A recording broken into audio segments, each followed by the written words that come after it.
Hello, everybody. Happy spring. It's not very spring-like in Michigan. It's snowing here today on April 5th. It's the 5th, right? Crazy. All right, it's the 4th. We have so much to talk about, you guys. I want to caution you, there's a lot of content on the slides. It's mostly there for your reference later on. If you try to read everything that's on every slide, you may lose the detail of what I'm trying to explain. So just bear with us. We're going to get you through this. So Brent, I am going to move forward. As soon as I can get my screen to move. Let's do this and play this game. All right. Here's a brief agenda. We're going to do our usual review of MACRA, QPP, MIPS basics, just 2 slides on that. We'll talk about the overview of the final rule, the 2018 final rule. We did a whole webinar on that earlier this year, so more detail there. Talking about the program eligibility, what changes in the performance categories, what bonus opportunities there are, and then it gets really good when we dive into the ACI measures.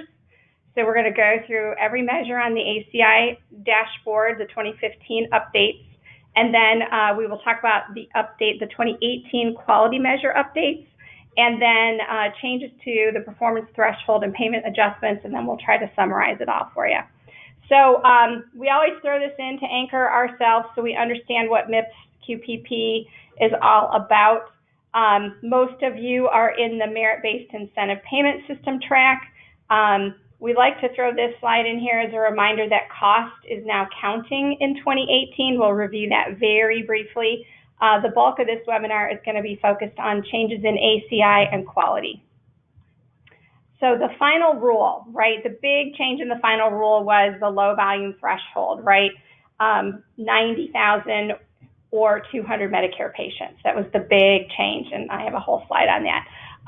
Exclusions for the ACI category, so those 2 measures, that was retroactive to 2017, which was good news for some of us, right?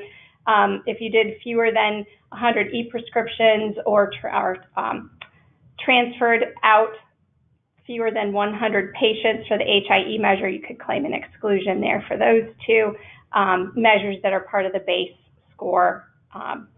And probably one of the biggest changes in the final rule for 2018 was this concept that your 2014 edition certified product would be acceptable. Originally, they were going to, you couldn't participate if you didn't have a 2015 edition certified product. You can report ACI via either dashboard. That's a big message we're trying to share with you. GlowStream is certified for both, right? We've recently achieved our 2015 edition certification. I want to make sure everybody understands that's a really big deal. That was a huge effort. We are one of 7% of the EMRs out there that have certified to the 2015 edition. There were there were over 4,000 products certified to 2014 edition. There's only 311 certified to 2015. So we're one of 7%. So as a result, you all can choose your 2014 edition cert or 2015 edition. And really the difference there is the transition dashboard or the regular dashboard. Today we're going to focus on that regular dashboard, the ACI dashboard. They don't really give it any other qualifying name. It's just not the one labeled transition. And if you use that dashboard, you get 10 bonus points. So we like the sound of that. The ACI reporting period is going to remain 90 days. We really like that too. There are bonuses available for small practices. If you're less than 16 providers, they're going to automatically give you 5 additional points. The HCC, hierarchical care conditions. If you see very complex Medicare patients, you're going to get bonus points there, and quality improvement bonus. So I have a little snip here of the Federal Register. This is I wanted to make sure everybody understood the timing, right? This rule was published on November 16th. So obviously it takes some time to get all of this stuff programmed into the software, tested, and made sure it works as it does. So that's going to be my way of saying, why are we talking about this in April when we need to do these things for 2018? So bear with us. We're going to get you through it. Okay, additional exemptions for year 2, right? The newly enrolled in Medicare, that's not new. We talked briefly about the low volume threshold, right? If you bill less than 90,000 in charged allowables or see fewer than 200 Medicare Part B patients in a year, you do not have to participate in MIPS. And if you are significantly participating in your advanced APM. There has been no change to the types of clinicians that are eligible to participate. It's that same list: physician, physician assistant, nurse practitioners, clinical nurse specialists, and CRNAs. We don't see the physical therapists here yet, though we do anticipate someday they will be on this list. After all that, if you still don't know if you have to do this or not, make use of the QPP MIPS participation status lookup tool. You really trip over this little widget just about every place you go on the QPP website. Type in your NPI and it will let you know if you are supposed to participate or not. As of last night, they're still giving us 2017 participation status. I'm hoping very soon they're going to make it they'll show us the 2018 participation status. Okay, so what changed within each performance category? And again, we covered this in depth in the webinar that we did in December after the final rule was published, but we're going to review it here briefly. The quality reporting category, the quality performance category, is 365 days. The good news is there are no new workflows for this, and we're going to review the subtle changes in things like age grouping that are the 2018 updates to the quality dashboard.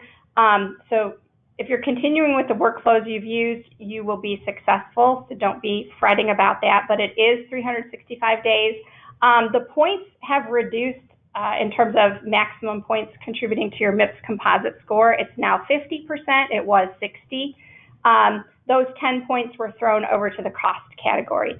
And there are new deciles in 2018. Remember, you would take your performance percentage, and then you would find the bucket it fell in terms of the deciles, and that would be your score for the measure. There are new deciles. I'm going to show you that briefly and help you understand the changes. The ACI category, right, this is the one that's inherited from meaningful use. We're going to spend the bulk of our day talking about this. Important to know that there is a 10% bonus if you use the new dashboard. So we're going to show you what that's all about. And the percentage of your score is still 25, although if you're a MIPS APM clinician, so if you're in an ACO, right, then this really counts for 30% of your score, not just 25. And then, of course, the improvement activities category, that remains unchanged, so we're not even going to really spend a whole lot of time talking about it.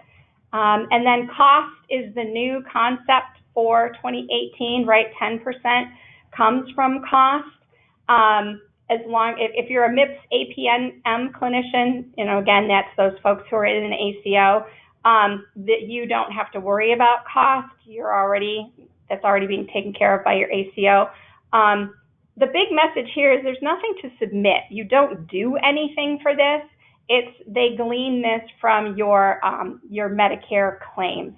And so I wanted to break it down. Oh, yeah, here's my little guy. Oh, it's happening, sweetheart. This was something I had in our webinar in December. Yeah, this is really happening. They're really counting costs, right? They originally had told us they were going to waive this again in 2018, and then they came back and didn't. So it really is 10% of your score this year.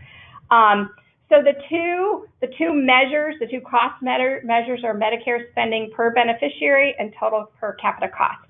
If you've ever pulled your QR/UR, you would be able to see what your historical data is here. So something you may want to think about if you worry about where you'll be on these two measures. And then the bonus points, we talked about this briefly, the complex patient bonus and the small practice bonus. We love bonus points, so we'll be aware of those.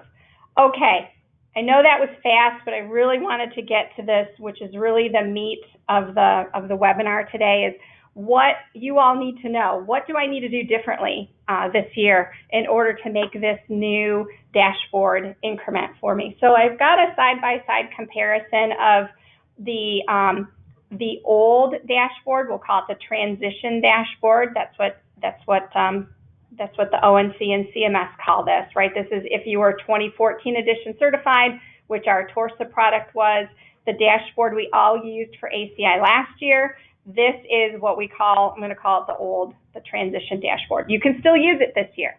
Just everybody hear me say that. You can still use this year. This is the new dashboard. This is the one that is, if you're 2015 edition certified, which Manistee is, you can use this new dashboard, and we're going to talk in depth about the workflows.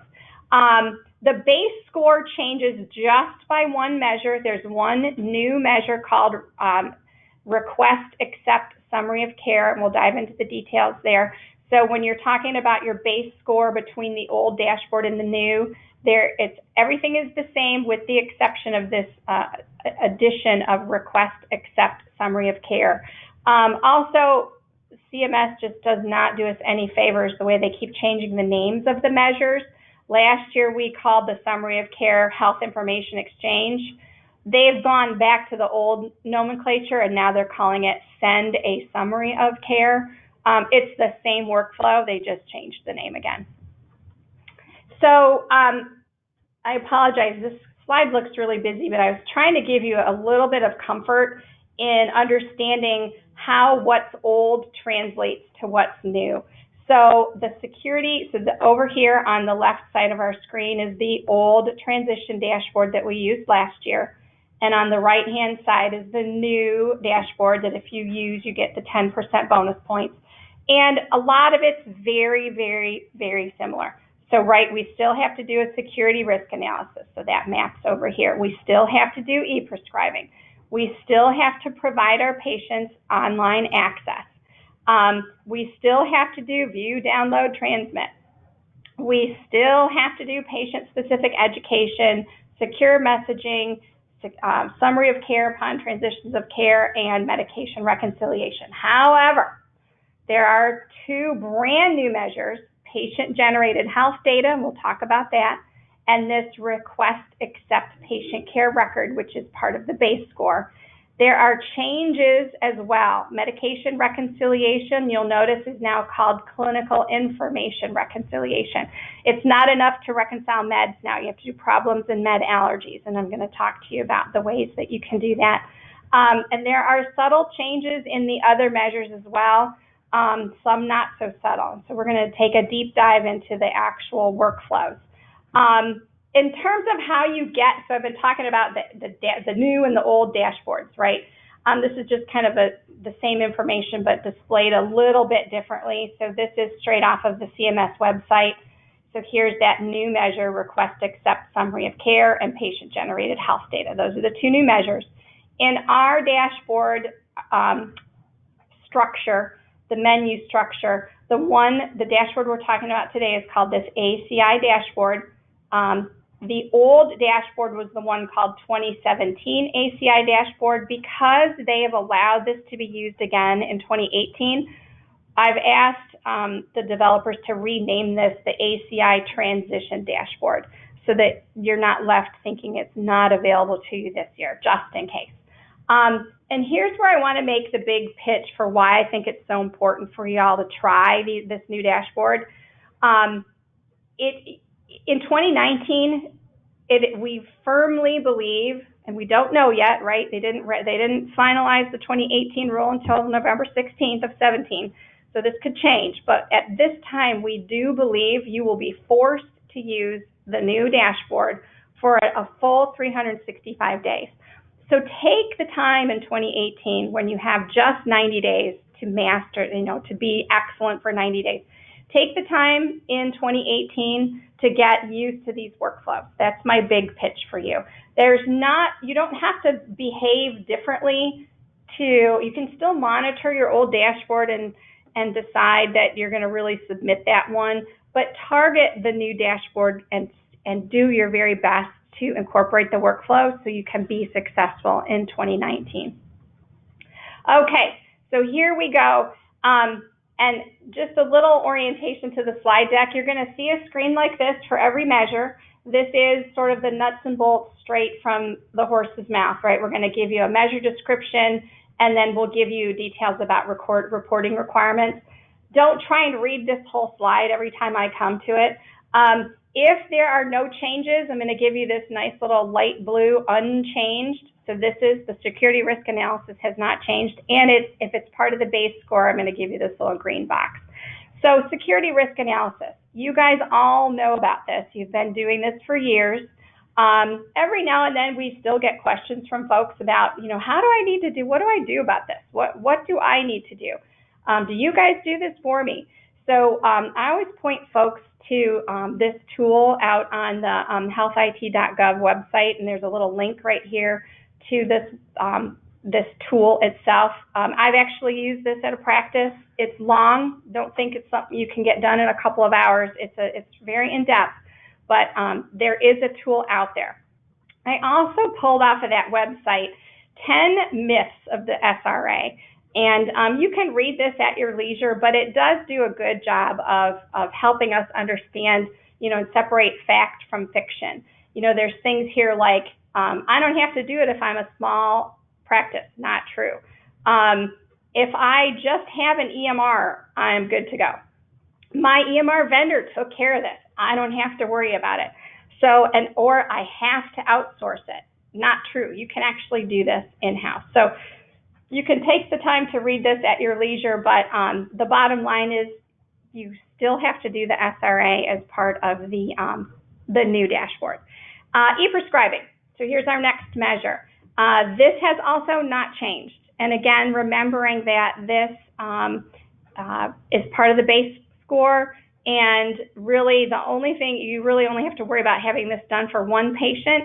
Even if you're really fantastic about this and you have a super high percentage, it doesn't matter. It's still the right thing to do, but it doesn't contribute to your score because the e-prescribing measure is not considered in the performance score. This is just part of the base. But still the workflow is the same, right? Everybody knows what this screen is all about. So it's looking for me to, if I'm prescribing a drug, I am sending it electronically and I'm checking Rx eligibility and querying drug formulary, and I'm transmitting electronically. I thought it was worth mentioning that, if you do find that your percentage isn't what you want it to be and you're trying to figure out, well, why didn't that patient count? One of the changes we made a few years ago was to break out each of the steps. So if you drill in on your MIPS ACI dashboard and you drill into the details of this particular measure, it'll show you the patients who did and did not count. And for those who did not count, it will tell you which step of the dance was failed. Did you do everything but then print it? No, that's not going to count if you print it. So anyway, worth knowing that this is some detail you can get to if you're trying to troubleshoot why your patients aren't counting for you. Okay, provide patient access. All right, I want you all to hang on here. This is probably, I would consider this the biggest change. So this is that portal access, right? We've all been giving our patients access to the patient portal. They have changed this dramatically. There's this whole new concept of it's not enough just to give them access to the portal. You also have to enable their access using an application of their choice. So maybe you've got an app on your iPhone and the patient wants to be able to send data or retrieve data from our EMR using that app. That is something we had to program into our system, and you have to give them access to this API concept. That's one change.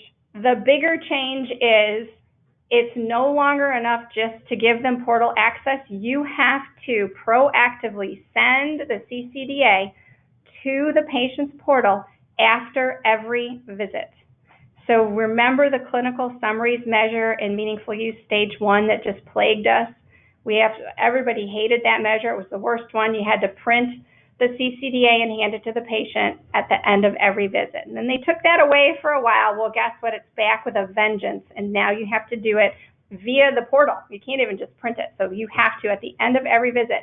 And they are looking at, this is tricky, so the denominator is the number of unique patients, but the numerator is every visit. So guess what?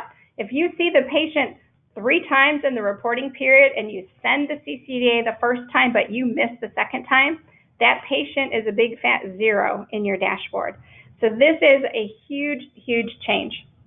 I also wanted to point out that in 2018, there are 5 different measures that require patient portal. We're going to dive into those. The moral of the story is you need your patients to access their portal, to at least have a portal account. Okay, so we're going to break down, there's probably about 5 slides here about this measure alone. We're going to break down what this means to activate the portal and API. So everybody knows that on the Modify Patient screen, we've got portal status, and you can see here, as long as there's an email, right, that would send the invitation out to the patient, and then we ask them, we want them to activate.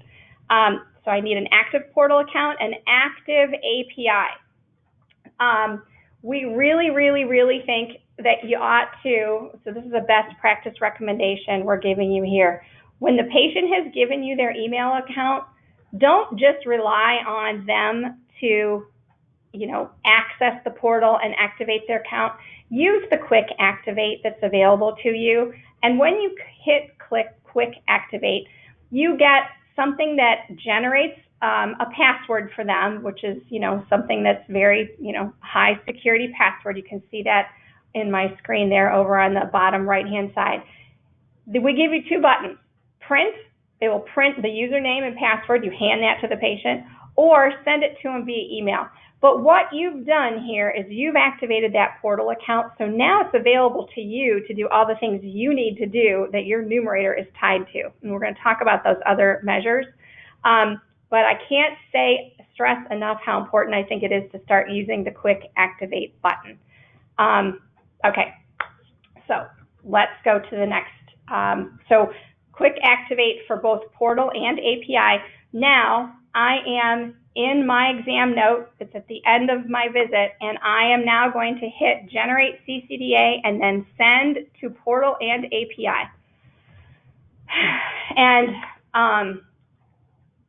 that's a new step, right? We haven't had to do this before. The whole idea here is that the patient is supposed to have access to their health record, and that you have to proactively send to them. So this looks scary, and we're fearful that because it has to be done for every exam note, folks are going to really struggle on this. So in the next version, we put our heads together and said, we've got to figure out a way to make this easier for people to be successful. So what we're going to do is give you an admin setting that allows you to go in and say, you know what, when I hit the finish button on my exam, I want you to also send the C-CDA to portal and API. So it's kind of a combo button, similar to complete note and fax referral to, referring provider. I do want to make sure everybody understands what you're opting for here. We are not going to ship the product with this selected. You must go in and enable this once you've been upgraded, and here are my reasons for that. The exam note itself is not part of the C-CDA. So finishing an exam doesn't really confirm that you've done all the things that need to be included in the C-CDA, like the vitals, the history, the problems. I think for most practices, it's something you can presume. Hey, if I'm going to hit finish, I probably have liquid links that are pulling all this great data into my note, the vitals, the history, the problems, the meds. If I hit finish exam, probably that stuff's all been updated. So I have the latest and greatest information in my patient's record. We're going to make you enable this because it needs to be something that is true at your practice. So we'll give you that ability, and it will, even if you haven't clicked the button that activates API, it's actually going to do that piece for you as well. So this combo button is going to make lives easier, I believe. Okay, opt out. We're still talking about provide patient electronic access, and we were all used to that little, well, what do you do with patients who say, I'm not giving you my email, or I don't have an email, right? We always had this little button that lets you say, hey, I provided them online access, they chose not to give me their email. So you check that little box, and guess what? Those patients are considered opted out, and they're still going to count for you in your numerator. By the same token, if you've been given an email and you've not used Quick Activate and you've just sent the patient, their email, and you're hoping and hoping and hoping that they'll go in and do the work to activate their account. If you've done that, that's also considered opting out, because you have done your part. You've given them access. They're just choosing not to activate their portal. So those folks will count for you in your numerator for this measure. But think about the downstream effect of those patients who don't have a portal account. These other 4 measures, you're dead in the water, right? Those patients are going to count in your denominator, and you will have no way of reaching of being successful in incrementing numerator for them, because you have no place to send the data because they don't have a portal account. So can't say enough about how important it is, I think, for you to start using the Quick Activate button if you don't already. Okay, going to get off my soapbox on that one. So I felt like this whole mysterious API thing deserved a little bit of explanation. Again, I'm going to leave this here for you to read at your leisure. Suffice it to say, this is API stands for Application Programming Interface. It's lingo that we use in IT all the time, right? It's how applications can talk to each other. It's complicated. I really don't anticipate that any of us are going to have patients who are savvy enough that are going to want this, but you just never know. It's out there in the news, right? We're hearing about, Apple Health and, some of the other big health systems in the country that are integrating. You may have someone who comes to you, and the answer is yes. And if you need help from us, we are here to help. If you do have someone come to you and say, hey, I really, you activated my API, but you never gave me the password, you can go into this API activation report and you can regenerate a new password to give to the client. But we would really want to hear about it if this is going on, because we would like to help. Okay, so let's summarize. That was a lot to talk about for one measure. So provide patient access, right? This is the one where you need an active portal and API, and you're going to send a summary of care, that C-CDA, to the portal and API after every visit. We're giving you a combo button that's going to help you do that. And I did want to point out, it's possible your numerators can change, right? You might run your dashboard the day after you saw a patient and you sent the C-CDA and you had a 1 in your numerator for that patient. And then you see that patient again in 2 weeks and you forget to send the C-CDA, that patient is now a 0. So this could be very fluid. So don't be thinking that there's a problem with the dashboard. It really is going to not give you credit if you don't do this every single time. And the same is true for individual versus group reporting, right? One doc might be perfect every single time, and another doc in the group might not be. And if you run your dashboard at the group level, that patient's not going to count because we didn't do that for every visit. So just something to be aware of. Okay. Patient-specific education. This was always historically one of our favorites, right? It was pretty easy to be successful with this. Guess what? It doesn't count if you print your patient ed anymore. Paper-based actions are not allowed. You have to send this to the portal. So what does this look like? This workflow is not different in terms of where do I get to the patient ed, right? We always can launch out to the info button via that little I, from problems, from medications, from labs. If you have mapped some of your own, I always call it the homegrown patient ed, if you've got your own internal library, right, you can map that to specific diagnosis codes that you can access here through the problem list. So those two workflows are still in existence, but once the patient ed shows up, you have to hit send to portal or it will not count. I think the developers have done a nice job of trying to reduce the, your burden on, packaging these up. Everything you see on this screen defaulted. I didn't have to type the subject. I didn't have to type the message. I didn't have to copy the URL. So this is if I'm going to send the patient a link to Medline Plus, that all happens. All I have to do is hit send to portal and then send, and the whole thing is packaged up nicely. Same is true if we're sending some of our homegrown patient ed. It will attach that document to the secure message. Again, I had to type none of those words in that secure message. I hit send, and it is sent to the patient. And they even get an email that says, hey, there's new information in your portal. You might want to log in and take a look. And guess what? This is a bit of a twofer.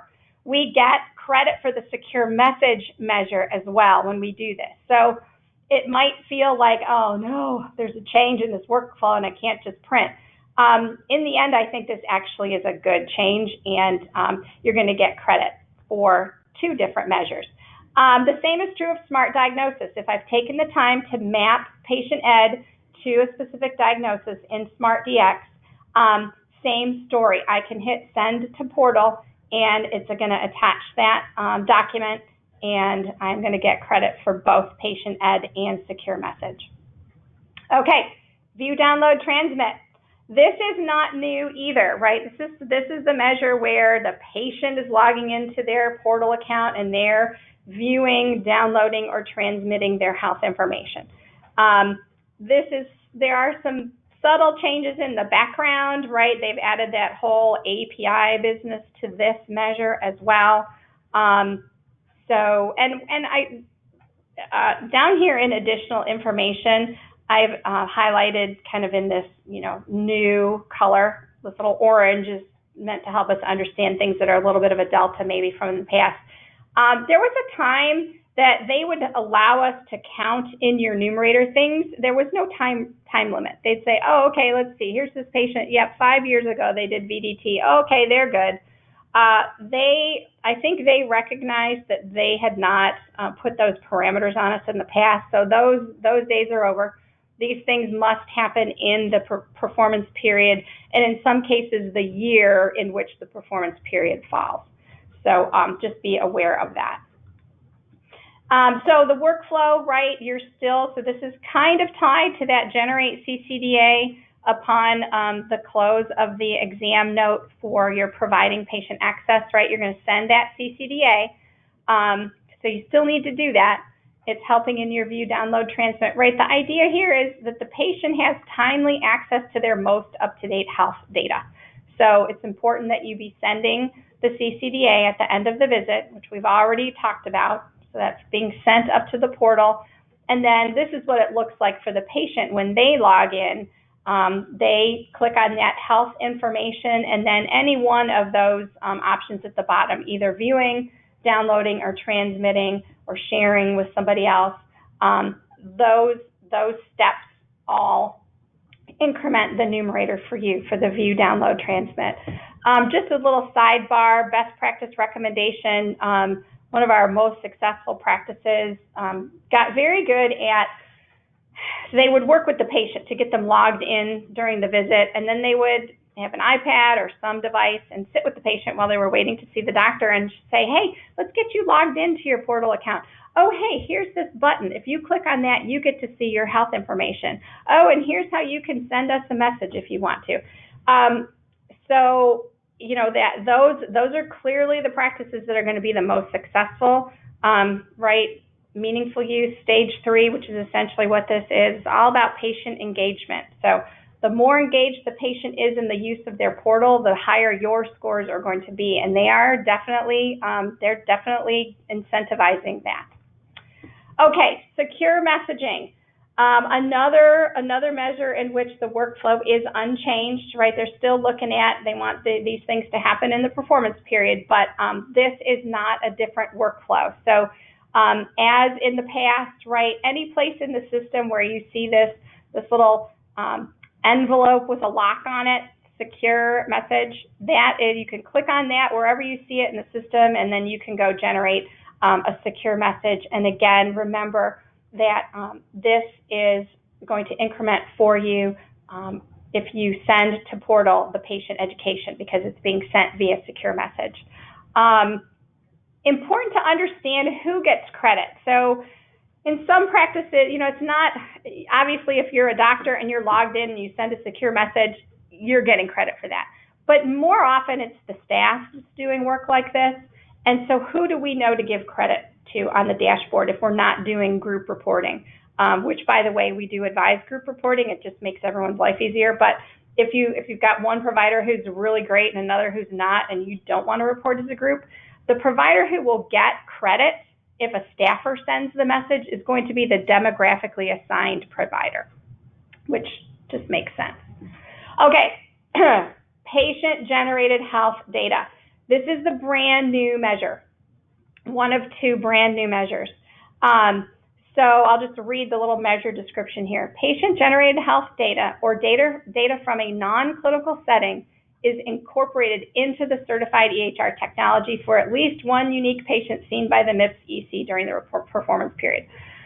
Yikes. Okay, so what does this mean? So patient-generated health data, right? The example I use here is someone who's monitoring their blood pressure at home, and they're going to send you their blood pressure log. So we'll talk about what does that look like. There's two ways to be successful here. Both involve the portal. Again, talk about the fact that if you don't have patients with active portal accounts, your numerators aren't going up for these measures. So the patient logs into their portal account, and if you have some history forms for the patient to complete, that counts as patient-generated health data. So the patient logs in, they complete the answers on this form, it zooms over into history, and my numerator goes up for that patient. This is a brand new feature with the 2015 edition certification. This is called PHI, Submit Your Personal Health Information. So this is the patient can log in, hit that PHI button, and they can send a message, and they can attach the blood pressure log or whatever to this message. They don't even have to do an attachment though. They can type something in the description and send it, and then you have someone on your end who is the task recipient who opens this up. They can accept or reject, and if they hit accept, it will file into the document management system for that patient. So this is the second way to be successful with the patient-generated health data measure. Okay, patient care record exchange. All right, this is the old summary of care upon transitions of care. I wish they would stop changing the names because we get so confused. So this new measure, patient care record exchange, it is part of the base score as it was last year. The workflow hasn't changed. They're just changing the name of it. Again, it needs to be done within the performance period, but this is the same workflow we've always used, right? What does a transition of care look like? I am sending the patient to another, so I am the PCP and I'm sending the patient to a specialist. So I'm generating an order for that referral out, and then attaching to that order the C-CDA, which is sent to that referral provider via direct secure messaging, right? This is the one that's been hard to accomplish in the past because we don't all have everybody's direct addresses. So this is the same measure they referred to as HIE last year and summaries of care the year before, and now we're calling it patient care record exchange, or I think they even changed the name again to send a summary of care. So couldn't be more confusing. It's the same measure that we've always done. And this is just a little snap of an outbox. So if I log into the provider's inbox and I look at his sent messages, the system has to receive this transaction successful accepted by receiver message in order to increment the numerator. So there has to be a reasonable expectation that the recipient actually received the message that we sent. Doesn't mean that the doctor you sent it to has to open it. It just means that it has to get from our HISP to their HISP. Did it get out into their system? So we look for that 010 transaction. Okay, request accept summary of care. This is a new measure and it's part of the base score. So this is, think of this as the referral in. So this is a patient who's being referred to you, transitioned into you, referred to you, is a new patient. So that's going to be sort of the denominator here. the number of patients who are new to us. The numerator is, did we incorporate their electronic summary of care? And we're going to talk about what that looks like. Okay, so it's a new measure, it's part of the base score. This is what do you do with data that's sent to you for patients who are new or transitioned in. I always say that this is something we've been doing. We talked about this in November of 2013. We did a webinar on what we called clinical reconciliation. So it was that you ingest a C-CDA, you extract the lists from that C-CDA, and by lists, it's always medications, problems, and medication allergies. So we extract those lists, and then we reconcile them to any lists that exist in our system, or if it's a new patient, it actually populates meds, allergies, and problems for us. So I always say that it shocks me when I open the inbox of customers when I'm working with them, and I'll take them here, and sure enough, it's just loaded with C-CDAs, right? And these are all the other people in the world that were trying to be successful with the SEND summary of care, HIE measure, right? They were all trying to send summaries of care to meet meaningful use. Well, they're all sitting here now, and very few people are looking at them. Well, they now want us looking at these. So now there's a whole measure tied to this. Did I look at that, and did I incorporate it electronically into my patient's record? So where you'll find this most often, the most common workflow is you're going to be in your provider direct inbox. There will be an attachment. If you right click on it, it's going to give you this option to import that CEDA into your patient record, and that's what this is all about. We did a whole webinar on this in 2013, which I'm trying to locate. There is an extensive quick guide on it as well. So clinical reconciliation. So let's talk about how do patients land in the denominator for this rule. So this is that transitioned, referred, or new patient.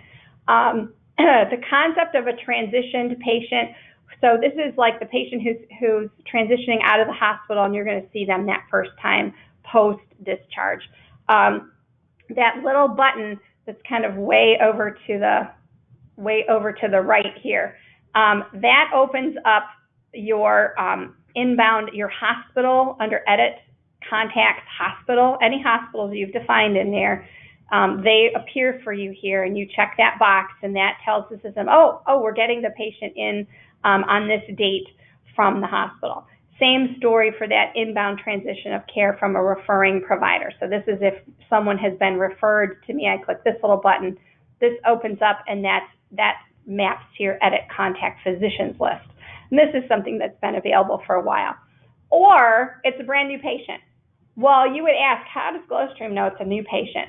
There's a little screen here you've probably never noticed because this is usually collapsed. It's kind of a little icon here that rides right next to your exam note. And if you were to open it up, it would show you this screen that allows you to manipulate, but it will automatically default to new patient if it doesn't find a previous exam note on that patient. If for some reason maybe you're a new user and that patient isn't really new to you, it's just new to your documentation in the system, you could definitely manipulate that and make it say not a new patient. But that's where the new patient designation comes from. If you've not had an exam note for that patient in the past, they are considered new here. Okay, so now I've got someone in my denominator. What do I do to increment my numerator? So here's that. There's two ways, really. Most often this is coming to you from your provider direct inbox. You're going to go in there and see those C-CDAs, right click, and you'll go through the import and reconcile.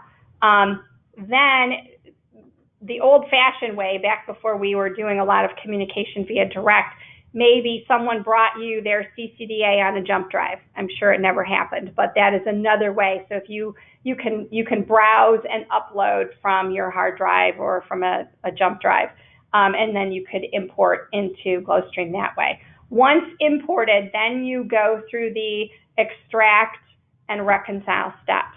And again, this is all focused on those three lists: medications, problems, and medication allergies. And like we said, there are detailed workflows. I think it's important So when we look at this and we say, oh my gosh, this is something we've never done and it's going to be hard to work into our workflow. If this doesn't fit your practice, this is, keep in mind with ACI, right? We have 140 total points available to us. If we were perfect on every measure, met our base score of 50 and got the full 90 points available to us from these different performance categories, you don't have to do, this is one, I think you have to do one to meet your base score, and then you don't have to make this part of your daily existence if it's just not going to work for you. So do keep that in mind. I will say, I think it's kind of cool. I've been playing with this for 5 years, and every time I import a C-CDA for a patient that doesn't exist in my system, and it creates the patient and their med list, problem list, and medication allergies, I'm like, this is cool. Practices should use this. It would be less data entry for new patients. So keep in mind, this could be a good thing for you. But that is how you execute on getting the numerator to increment. You're extracting and reconciling the list. Okay, what happens if you don't have, if you have not been sent a summary of care? If you've requested one and it is unavailable, and I've got a screenshot here straight from the horse's mouth of these requirements, you don't have to count that patient against you. So we have a facility for that. There's the feature in Glow EMR, view summary of care, and you can check that box that says, I requested it and it was unavailable, and that patient will not count in your denominator.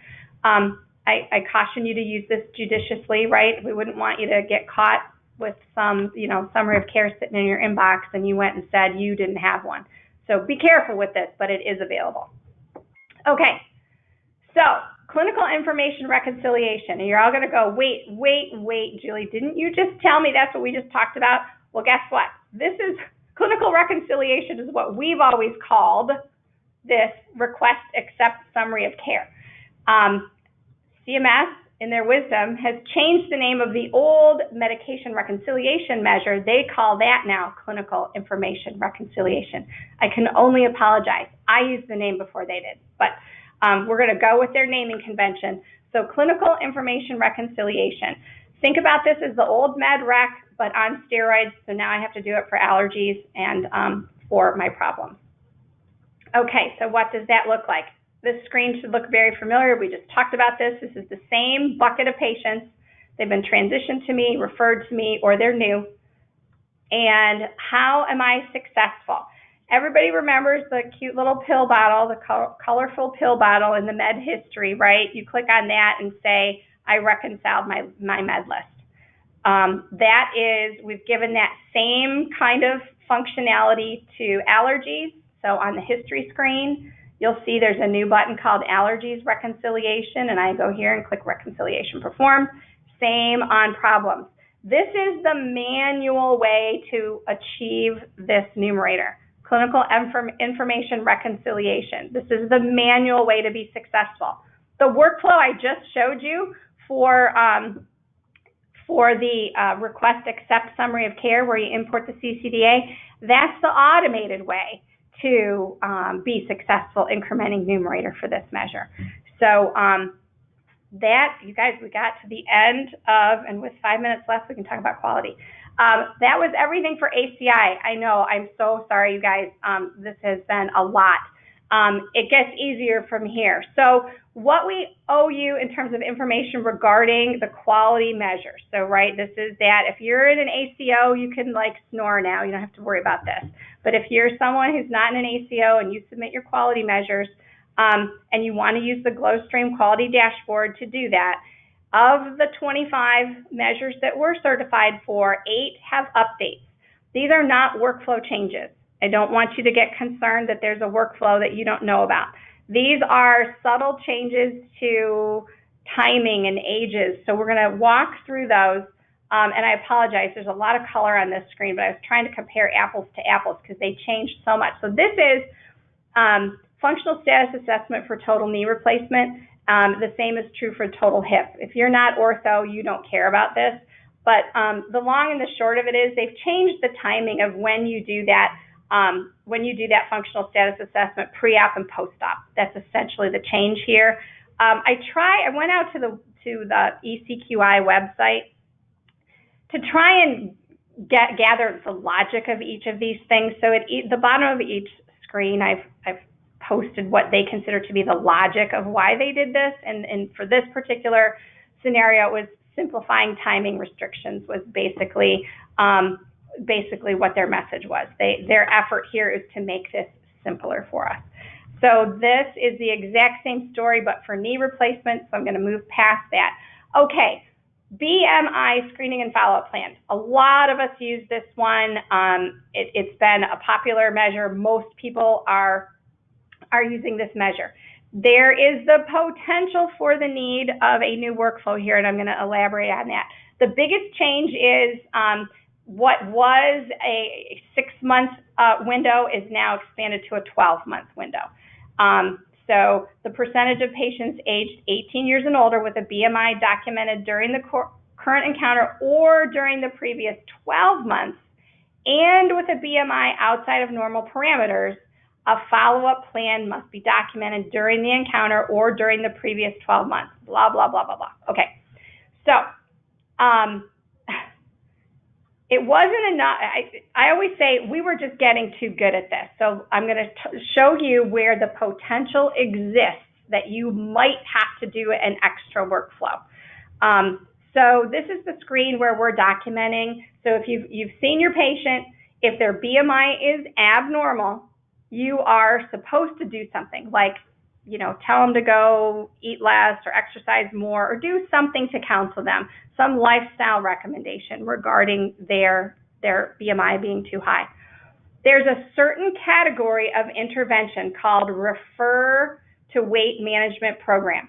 If you have a SNOMED code in your system that falls into that category, it is no longer enough just to say I'm referring them to a weight management program. You have to say, is it because they're overweight or because they're underweight?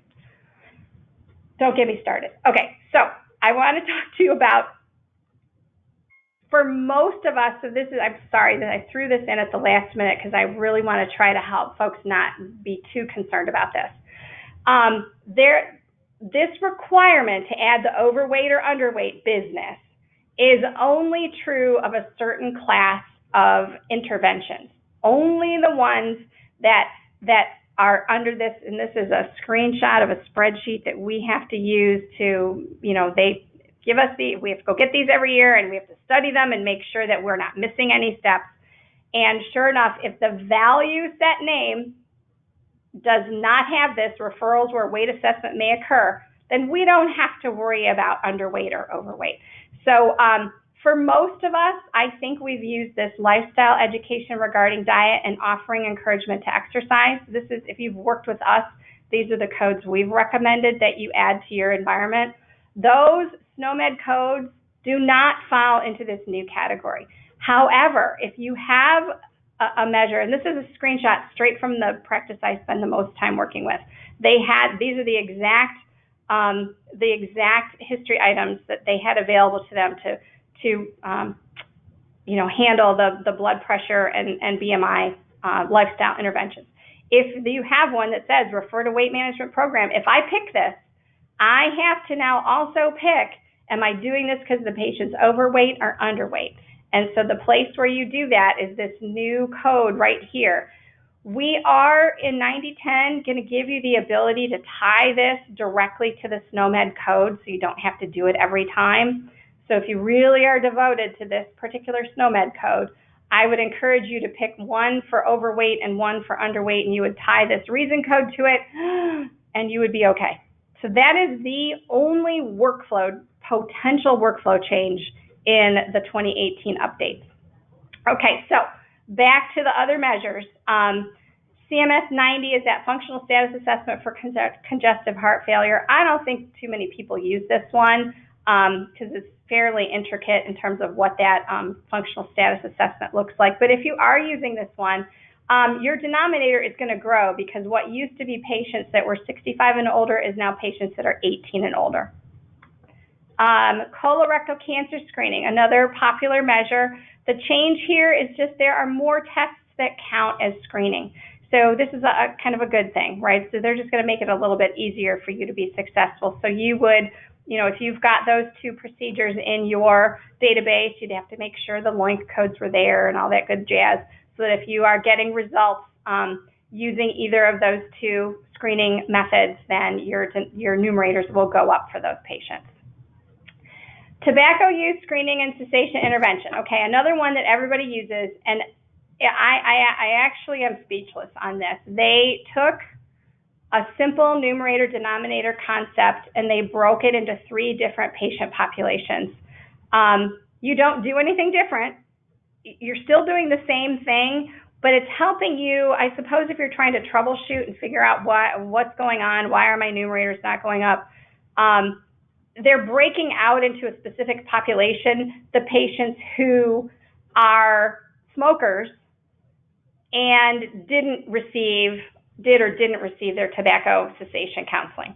Because this is one where your non-smokers count for you automatically in the numerator, but your folks who are smokers only count if you do counsel them. So I suppose it would make it easier for you to find the folks who were not counting. But it just makes for complication. And caveat here, the current version of the software has a bug, and you're getting credit for smokers who don't have smoking cessation counseling. So in the latest, when you get upgraded in the spring to version 9010, we're fixing that. Again, if you're doing what you should be doing, which is counseling your smokers, it's not going to be a problem for you, but the dashboard isn't going to give you the kind of feedback we really like you to get. So be aware of that.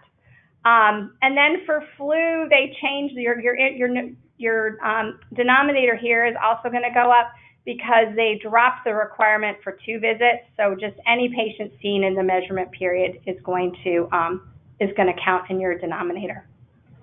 And for blood pressure, the controlling high blood pressure one, right? This is the one where the patient has an existing diagnosis of essential hypertension. Is their blood pressure normal? It seemed like there was some weird scenario in which patients were counting if they didn't already have the diagnosis of essential hypertension. So that's just the change they're making here. Not a large change. Okay. The deciles changed. We talked about this very briefly. I would call the changes subtle. I've compared them side by side, and the example I pulled out here was BMI. So in 2017, a score of 50 would have given me a decile of 9, and in 2018, it's going to give me a decile of 8. So a subtle change. And this was the one that was the most significant. The rest of them were really, really similar. I took the scores of one of my practices, compared to the new deciles, and their score actually went up by 1 because one of the measures, it was easier to be good, essentially.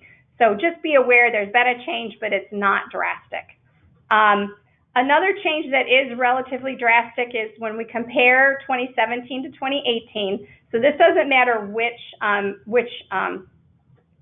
this is all about the reporting period. It doesn't matter which dashboard you're using. In order to avoid the negative payment adjustment, you need 15 points. Last year, you only needed 3.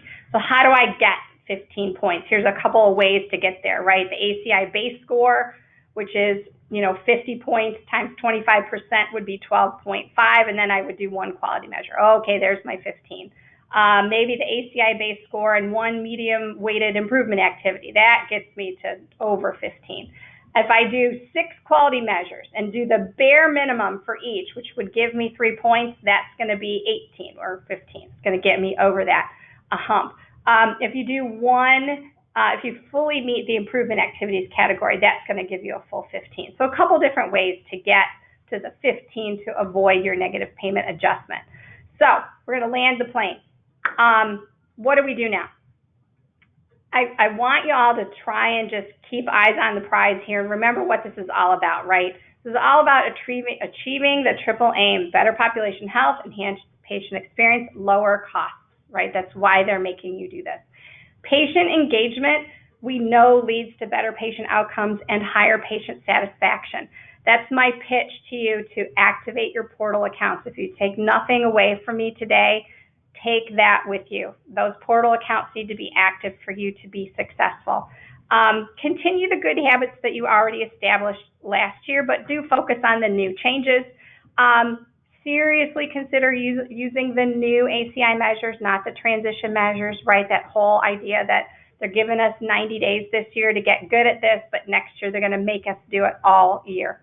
And for your Q-Pro and Q-Complete customers, your performance managers stand at the ready to help guide you through this. And I've listed some resources for you if you'd like to, learn about these things straight from the horse's mouth. There's some resources. And Brent, I'm throwing it over to you. Thank you, Julie. I hope what everyone gleaned from this is there's a lot to do in 2018. It's complicated, but also we're here and ready to partner with our practices to help you through this, through two different partnerships and models, one being Q-Pro, the other being Q-Complete. In both, you are provided performance management, where we will provide you the necessary guidance, tools, resources, and performance managers to walk you through the workflows, walk you through the measures, and help implement this across your practice. The big difference is in Q-Pro, you get all tools and services, but minus the revenue cycle management services, and that's for $1, or that's for a dollar amount per user per month. And then Q-Complete is, again, all of our services and tools, which includes revenue cycle management for a percentage of collections. But again, we stand here ready and very excited to help our practices through 2018. All right. Thanks, Brent. I think we tortured these folks enough. And again, guys, we're going to post this on YouTube. We'll send the slide deck around. Thank you for your patience. I know there's a lot to digest here. I think if you sit down and pick through each one individually, you'll realize it's not as bad as it felt going through this at lightning speed. But we're here to help. Thanks, everybody. Thank you.